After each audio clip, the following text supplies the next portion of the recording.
जिस संविधान ने हमारी बहनों को पिता की जायदाद में, पति की जायदाद में, और कोई शोषण कर रहा है उसके खिलाफ मुकदमा चलाना है, उसके पति के खिलाफ भी मुकदमा चलाने का अधिकार, तलाक का अधिकार, जिस संविधान को पढ़ करके हमारी बहन राष्ट्रपति, चीफ मिनिस्टर, प्राइम मिनिस्टर, जज, एसपी, डीसी बन सकती हैं, लेकिन किसी मंदिर की महंत नहीं बन सकती।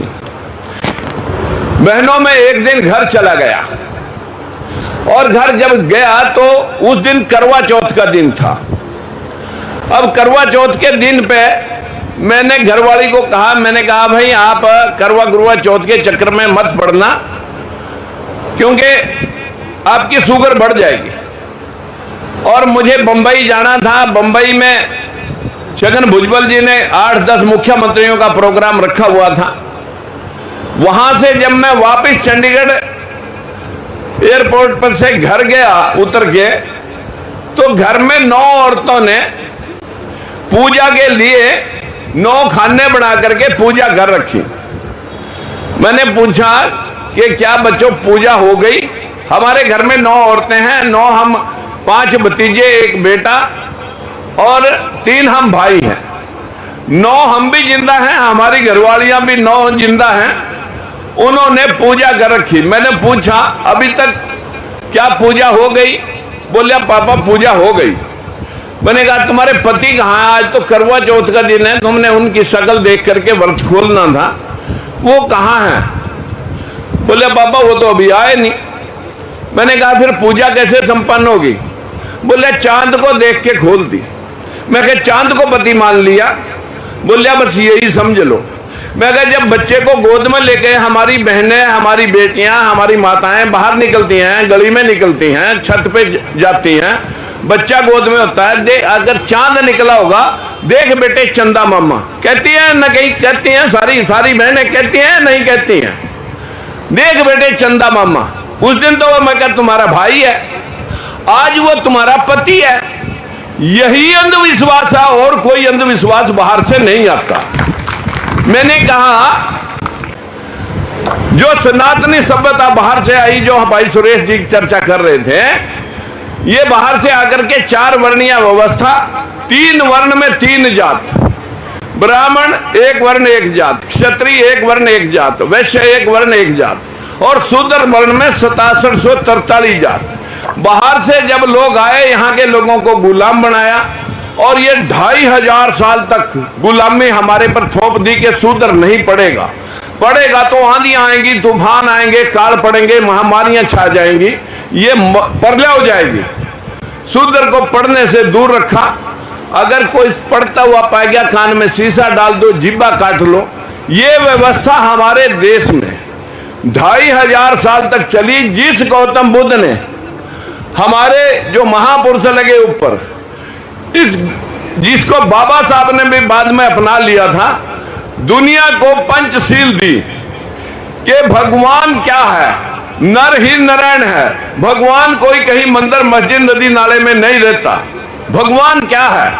5 तत्व जिससे सृष्टि का निर्माण होता है।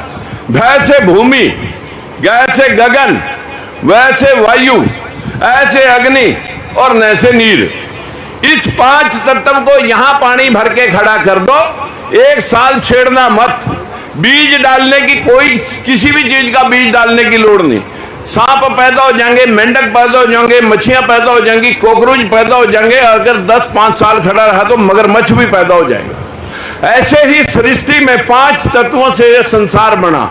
लेकिन पंडा पुजारी कहेगा ये तो सृष्टि ब्रह्मा ने रची है, जबकि सृष्टि किसने रची? 5 तत्व ने सृष्टि का निर्माण किया। एक भी शब्द रामायण रामचरितमानस में तुलसीदास ने नहीं लिखा। क्या लिखा तुलसीदास ने? ढोल गवार सुदर पशु नारी, सकल ताड़ना के अधिकारी। कि जैसे ढोल को पीट के काम लिया जा सकता है, इन शूद्रों से, गुआरों से, पशुओं से, नारियों से पीट के काम लिया जा सकता है। ये तो रामायण कह रही है जिसको तुम मान रहे हो। मैं आपसे पूछना चाहता हूं, जो मनु स्मृति है वो कह रहा है नारी पाप योनि है, वो अपनी मां और बहन को भी गाली दे रहा है। जिससे वो पैदा होकर के अपने आप को भगवान बना रहा है। गोवर्धन थारा है, असली धन मारा है। यो समझा रखा हमारे इन बैकवर्डों को और मूर्खों को कि तुम सारा दिन कमर तोड़ मेहनत करो और सारा माल हमने पकड़ा दो। इस देश का बंटा धार हमारी बहनें बचपन से अपने बच्चे को समझाना शुरू करती हैं, ये पुण्य, ये पाप है, ये देवी है, ये देवता है, ये लेवता है। ये शब्दों का आप भ्रंश है। देव बनाए, दानव बनाए। देव कौन बने? जो बाहर से आए। और दानव कौन बने? भारत के मूल निवासी। दानव का दूसरा रूप क्या था? दान देने वाला, दानव। देव कौन था? लेने वाला बन गया। सुर, असुर, हमें राक्षस कहा गया, असुर। और सुर कौन बना? जो देवता है। सुरा शराब का नाम है। जो शराब पीने वाला वो सुर, जो सोमरस पी रहा। जो नहीं पीने वाला वो असुर। अगर आप अपने रक्षक और राक्षस के शब्दों को कहेंगे, हम इस सृष्टि के रक्षक थे जिनको राक्षस बना दिया। अगर आप इस समाज में अपना हैसियत, अपनी औकात समझते हो तो अंधविश्वास से पीछा छुटवा करके बाबा साहब को मूर्तियों में नहीं किताबों में ढूंढो, संविधान की तरफ बढ़ो। सारे बाबे नित्यानंद स्वामी, चिन्मानंद स्वामी, चांदनाथ, सूर्यनाथ, मतलब महंतनाथ, रामदास, योगी आदित्यनाथ, सारे नाथ तो मंदिर छोड़ के पार्लियामेंट में घुसे जा रहे। क्योंकि अगर शक्ति मंदिरों में होती तो बाबा ने मंदिर छोड़ने की जरूरत नहीं पड़ती, वहीं फूंक मारकर तुम्हारे को भस्म कर देते। शक्ति संविधान में है, शक्ति पार्लियामेंट में है, उधर बढ़ना है। 1 तारीख को बाबा साहब के बेटे, बाबा साहब के पोते यशवंतराव अंबेडकर कैथल की नाज मंडी में आ रहे, जिसमें वामन मेश्राम जी की उपस्थिति आपको आज यहां नहीं आ सके, वहां सुनने को मिलेगी आपको, जो बहुत प्रखर होकर के अंधविश्वास के ऊपर चोट कर रहे हैं। अन्यथा हमारे जितने राजनेता हैं सब राजनीतिक रोटियां तोड़ने के लिए लगे हुए हैं। पूरे देश में बैकवर्ड समाज अंधविश्वास पर एक शब्द बोलने की हिम्मत नहीं जुटा पाया। मैंने वामन मेश्राम जी की आवाज को भी सुना, फूले साहब को पढ़ा, बाबा साहब को पढ़ा, फिर शास्त्रों को पढ़ा। मैंने बताया 467 में राम, उससे पहले भी राम, 788 में भी राम, और 1680 में तुलसीदास कह रहा चित्रकूट के घाट पे भई संतन की भीड़, रघुवीर तिलक करे, तुलसीदास चंदन घिसे और तिलक करे रघुवीर, यानी राम। वह उस वक्त 767 में राम, 788, 467 में राम, 788 में राम, 1680 में राम, और 1702 में भी, जो 17 सितंबर है विश्वकर्मा जयंती पर, 1702 में। उसके बाद फिर चली व्यवस्था भाई, जब राम था, जब सोने की लंका विश्वकर्मा ने बनाई तो रावण भी था, तो राम भी था। कब राम? एक राम दशरथ का बेटा, एक राम घट में बैठा, एक राम का सकल पसारा, एक राम दुनिया से न्यारा। कौन सा वो दुनिया से न्यारा? ये पंच तत्व, जिनसे हम भगवान कहते हैं, जिनको ये दुनिया से न्यारा एक विधान है प्रकृति का। इस प्रकृति को पूजो। अगर पादे की जेब में पैसे खत्म हो गए तो गोबर पे भी कोटा कर लेगा। जजमान गोदू लगन बन रहा, अभी धन माल में बाधा हो जाएगा। देख कहीं गोबर पड़ा, अभी भैंस ताजा गोबर करके गई, कट्ठा भी उससे कराएगा, 2 हल्दी के टिक्के लगाएगा, घास धर के उसके ऊपर, और मत्था टकवाएगा, 500-400 उस पे भी ले जाएगा। लेकिन ये देश 97% लोग समझ नहीं पाए, 97% लोग सिस्टम को समझ नहीं पाए। आज बाबा साहब को अगर आप संविधान पढ़ लें और महात्मा ज्योतिबा फूले की गुलामगिरी पढ़ लें तो सारे जाड़े साथियों आपके साफ हो जाएंगे। 1 जुलाई को हाथ जोड़कर सुन लिया बहनों से, हाथ जोड़कर भाइयों से कह रहा, मेरे बाप की जगीर नहीं है। हमारे पूर्व अध्यक्ष सुरेंद्र पंचाल कह रहा था कि राजकुमार सैनी दूसरे नेता पैदा नहीं कर सका। मैंने जितने नेता पैदा करे सब आपकी तरह, कोई मतलब बीजेपी में जूते गांठ रहा, कोई कांग्रेस में तलवे चाट रहा, लेकिन मेरा काम है मिशन के ऊपर काम करना। मैं मिशन के ऊपर काम करता हूं। 26 साल हो गए, बच्चा जाम करके बच्चा बड़ा हो जाता है 26 साल में। मैंने बंसीलाल को चैलेंज किया था आपके भिवानी में ही। मैं आपको कह रहा हूं, आप तो मुख्यमंत्री के मालिक थे, तो फिर भिवानी का क्या हाल हो गया। मैं आपको कहता हूं कि जब 10% दलित और पिछड़े की हिस्सेदारी नहीं मिल रही थी, तो 50% तो बैकवर्ड का रिजर्वेशन है, शेड्यूल कास्ट और बैकवर्ड का। 50 की जगह 10 बैकवर्ड, 10 शेड्यूल कास्ट। 5 भर्तियों के बाद विरोध करा, पार्टी से निकाले, हमने इकट्ठा होकर बंसीलाल निकाल दिया, चौटाला बनाया। 3200 जेबीटी टीचरों की भर्ती में 70% मेरिट दलित और पिछड़े ने ली थी। वह लिस्ट फाड़ दी, हमारे लोग कहां लगेंगे। जो अपने नकली लोग लगाए उसी की 10 साल की सजा काट के अब आया। जब अगर उसका विरोध किया था तो 4 मुकदमे भुगते, पार्टी छोड़ी, मंत्री पद छोड़ा। अब आ जाए भजनलाल। भाई ये फिर एससीबीसी का गिद्दा पावागा। मिली हुई टिकट कांग्रेस में 2005 में कटवा दी। 2009 में अपनी पार्टी बना के लोकतंत्र सुरक्षा पार्टी चुनाव लड़े, लेकिन बैकवर्ड खड़ा नहीं हुआ।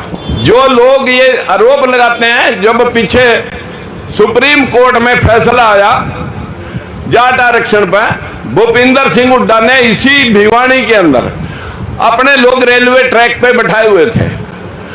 जब कांग्रेस ने नाराजगी व्यक्त की कि हुड्डा को उठाओ, शैलजा को बनाओ, रातों रात उनको उठाने के लिए जब आया तो उन्होंने कहा हम नहीं उठते, आरक्षण लेके उठेंगे। अरे बोलिया कुर्सी चली जाएगी, वो आ जाएगी वो। अब मैं वो शब्द नहीं दोहराना चाहता। मैं जाट पहले हूं, मुख्यमंत्री बाद में। अरे भाई ठीक है, उठा ले गया। 9 स्टेटों में आरक्षण लागू करवाया बिना किसी आयोग की सिफारिश के। उसको सुप्रीम कोर्ट ने रद्द कर दिया। जिस दिन रद्द कर दिया तो कुछ लोगों ने इकट्ठे होकर के, राजनीतिक लोगों ने इकट्ठे होकर बीजेपी के ऊपर प्रेशर बना दिया कि अगर आरक्षण आया तो सरकार गिरा देंगे। बीजेपी लीड कर गई और मैं सर पे चढ़ गए। सारे हरियाणा के अंदर जो हुआ वो आपने भी देखा, मेरे कहने की जरूरत नहीं। उस दिन मैंने क्या कहा था, जिस दिन जाट आरक्षण की बात आई कि अगर जाटों को आरक्षण चाहिए तो मिलना चाहिए, लेकिन सुनिए, लेकिन ब्राह्मण, बढ़िया, ठाकुर 3 जात और पीछे रहेगी, इनको भी आरक्षण में शामिल करो। और ये 100% आरक्षण जनसंख्या अनुपात में जो बाबा साहब ने संविधान में लिख रखा, जिसकी जैसी संख्या भारी वैसी उसकी हिस्सेदारी, ये लिखा हुआ है। हमें नहीं चाहिए आरक्षण, हमें चाहिए हमारा हिस्सा। हमारा हिस्सा अगर चाहिए तो कटोरा लेकर के नहीं मिलेगा।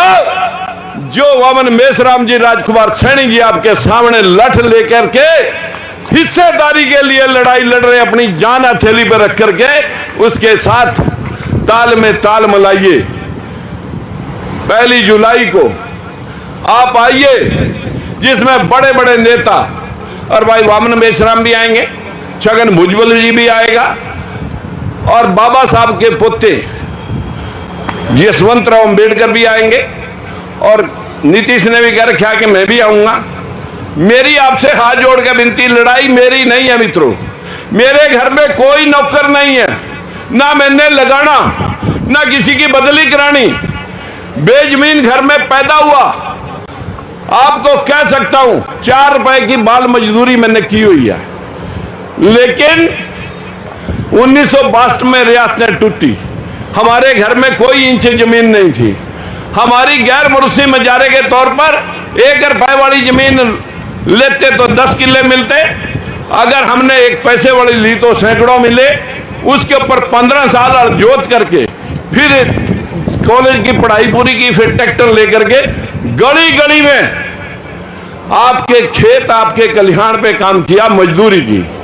गांव की पंचायत में पंच रहे, सरपंच रहे, ब्लॉक समिति में रहे, जिला परिषद रहे, एमएलए रहे, मंत्री रहे, एमपी रहे, लेकिन 3 बार पूरे देश से एक आदमी तुम लाओ जो तुम्हारे लिए कट मरे, जो तुम्हारे लिए पद छोड़ दे। अपनी राजनीति के लिए तो सब अपने उल्लू सीधा करते हैं। हमने तो बंसीलाल छोड़ा, चौटाला छोड़ा, भजनलाल छोड़ा, जिसको छोड़ा कोई ऊपर गया, कोई जेल में गया। ये खट्टर भी मैंने निबेड़ ही दिया था। ये तो उन्हीं के लोग जो उसे जमुना पार के सपने दिखा रहे थे कि जमुना पार छूट के आएंगे, उन्हीं ने ग्लूकोज दे दिया, नहीं तो हम तो नपटा के चले थे। भाई जब बर्तन खाली करोगे, जब बर्तन खाली करोगे तभी उसमें कुछ और पक सकता है। ये हमारी हिस्सेदारी जातिगत जनना जारी करो और वरना कुर्सी खाली करो। ये अब नहीं चलेगा। व्यवस्था को बराबर हिस्सेदारी चाहिएगी। मैं आपको इनवाइट करने के लिए आया हूं। कसम है आपको, जो भाई यहां सुन रहे हैं मेरे भाव को, ईमानदारी से बताओ, अगर मुझे राजनीति करनी होती तो इस तरह का हाल है लोगों का। कोई कुम्हार, उसकी घोड़ा भाग रहा था, उसकी पूंछड़ पकड़ ली दौड़ के, दलत्ते मार मार के उसने उसके जबड़े तोड़ दिए। लोग हंस रहे के साला पागल है, इसकी पूंछड़ी नहीं छोड़ रहा है, दलत्ते मार रहा, खून टुप करा। वो देख के लोगों की हंसी को कह रहा कि देख कितने पागल है, देख कितने पागल हैं। ये जो है ना मेरी पकड़ नहीं देख रहे, ये देख रहे कि इसके जबड़े तोड़ दिए। तुम्हारी जो ये मंदिरों की पकड़ है, जबड़े तोड़ दिए, कंगाल बना दिए, 5 किलो दाने पर ला दिए, लेकिन पकड़ नहीं छूट रही। आपसे हाथ जोड़ के विनती करता हूं, मनुस्मृति में जब तक आपका ध्यान रहेगा, आपका अपमान रहेगा ना आपका सम्मान रहेगा। 5 किलो दाने पर अब तक हैं। जिस दिन पूर्ण संपूर्ण भारत हिंदू राष्ट्र बन गया तो वही आपको, जो पंडा पुजारी कहता है कि घोर कलयुग आ गया, तो फिर सतयुग क्या था? जब आप चारपाई पे बैठ नहीं सकते थे, शिक्षा ले नहीं सकते थे, बहन बेटी का घरवाला मर गया, जिंदा जला दिया जाता था। किसी के घर में सुंदर कन्या पैदा होगी, पंडा पुजारी उसे मंदिर में चढ़ा देता था। इस शरीर में भगवान खुद रहेंगे, मूर्ति से फेरे देकर के उसका शोषण करता था। बहन बेटी की शादी करके हम सीधे घर ले जा नहीं सकते थे। वो व्यवस्था थी स्वर्ग, वो था स्वर्ग आपका, वो था आपका सतयुग। और जब आप कुर्सी पे बैठ सकते हैं, शिक्षा ले सकते हैं, आंदोलन कर सकते हैं, हकों के लिए लठम लट्ठी हो सकते हैं, बाबा साहब ने वोट दी, किसी को धराशायी कर सकते हैं, किसी को कुर्सी पे विराजमान कर सकते हैं, उसको तुम कलयुग बता रहे हो। अरे ये तुम्हारा सतयुग है, वो उनका सतयुग था जिन लोगों ने आपका विनाश कर रखा है। ज्यादा कुछ ना कहते हुए, हमारे स्टेट सेक्रेटरी का भी इशारा 2 बार हो चुका है, बातें बहुत थी। मेरी हाथ जोड़कर कौन कौन आएंगे, बस मैं ये पूछना चाहता हूं। 1 जुलाई को कैथल में